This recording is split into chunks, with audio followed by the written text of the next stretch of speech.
Doctor ortho, अब दर्द भी घुटने टेकेगा। वीरता, संस्कृति और देशभक्ति की धरती हरियाणा में बड़े ही धूमधाम से 79वां स्वतंत्रता दिवस मनाया गया। स्वतंत्रता दिवस केवल एक राष्ट्रीय पर्व नहीं, बल्कि ये हमारे इतिहास, हमारे संघर्ष और हमारे स्वतंत्रता सेनानियों के बलिदान की याद दिलाने वाला अवसर है।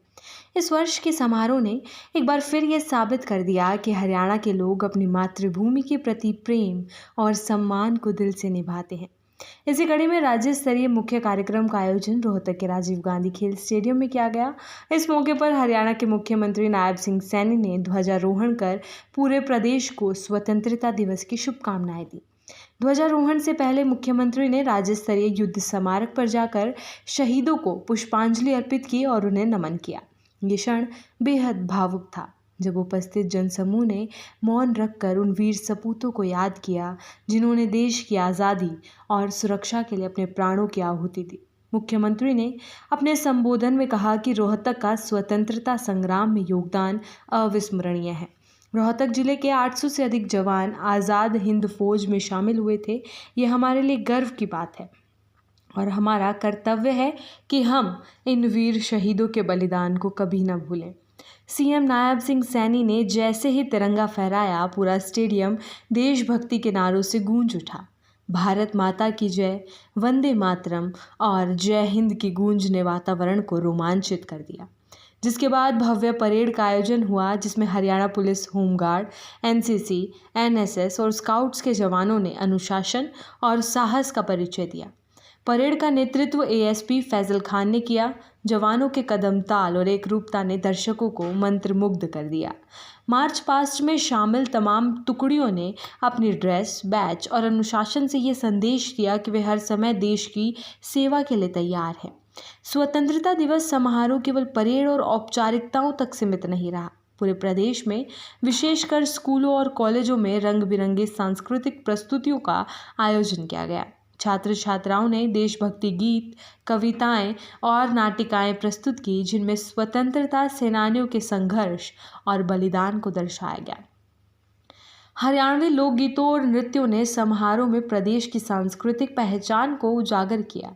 कई जगहों पर छात्राओं ने घूमर और फग जैसे पारंपरिक नृत्य पेश किए, जिन्हें दर्शकों ने खूब सराहा।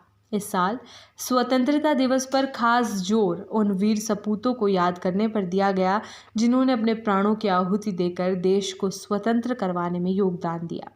रोहतक सहित हरियाणा के विभिन्न जिलों में शहीद स्मारकों पर श्रद्धांजलि सभाएं आयोजित की गई। इतना ही नहीं, शहीदों के परिजनों को मंच पर बुलाकर सम्मानित किया गया और उनके बलिदान के लिए धन्यवाद ज्ञापित किया गया। हरियाणा के गांव-गांव, शहर-शहर में स्वतंत्रता दिवस का उत्साह स्पष्ट रूप से देखा जा सकता था। सड़कों, सरकारी भवनों और घरों पर तिरंगा लहराता दिखा। बच्चों ने तिरंगे रंगों के कपड़े पहनकर इस पर्व को और भी रंगीन बना दिया। गांवों में पंचायत स्तर पर भी छोटे छोटे कार्यक्रम हुए, जिनमें स्थानीय कलाकारों ने देशभक्ति पर आधारित गीत और कविताएं पेश की। मेले जैसे माहौल में लोग झंडारोहण देखने के लिए इकट्ठा हुए और देशभक्ति की भावना से ओतप्रोत हो गए। मुख्यमंत्री नायब सिंह सैनी ने अपने भाषण में ये भी कहा कि स्वतंत्रता केवल एक ऐतिहासिक घटना नहीं है, बल्कि ये जिम्मेदारी भी है। उन्होंने युवाओं से आह्वान किया कि वे देश के विकास में सक्रिय भूमिका निभाएं, भ्रष्टाचार और सामाजिक बुराइयों से लड़ें और नई तकनीक एवं शिक्षा के माध्यम से हरियाणा को देश के अग्रणी राज्यों में बनाए रखें।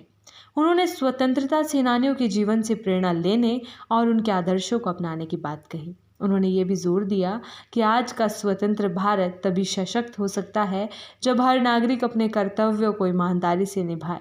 स्वतंत्रता दिवस समारोह को सुरक्षित और व्यवस्थित बनाने के लिए प्रशासन ने व्यापक इंतजाम किए थे। पुलिस बल की तैनाती, ट्रैफिक नियंत्रण, मेडिकल टीम की उपलब्धता और आपातकालीन सेवाओं के लिए हेल्पलाइन सक्रिय रखी गई। रोहतक सहित प्रमुख जिलों में सीसीटीवी निगरानी के तहत कार्यक्रम आयोजित किए गए, जिससे किसी भी अप्रिय घटना से बचा जा सके। डॉक्टर ऑर्थो, अब दर्द भी घुटने टेकेगा।